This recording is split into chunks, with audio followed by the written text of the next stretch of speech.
गरीब किसान और राजा की भावुक कहानी।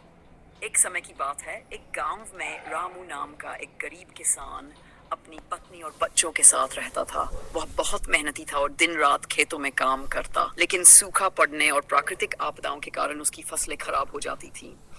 उसकी आर्थिक स्थिति इतनी खराब हो गई थी कि घर में खाने के लिए भी अनाज नहीं बचा। एक दिन रामू अपनी हिम्मत जुटाकर राजा के दरबार पहुंचा। राजा न्यायप्रिय और दयालु था। रामू ने आंखों में आंसू लिए अपनी व्यथा सुनाई।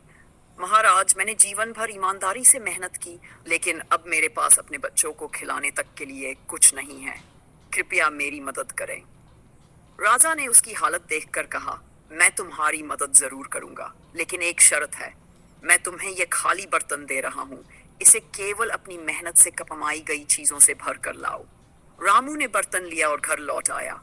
उसने बर्तन भरने के लिए खेत में दोगुनी मेहनत शुरू कर दी।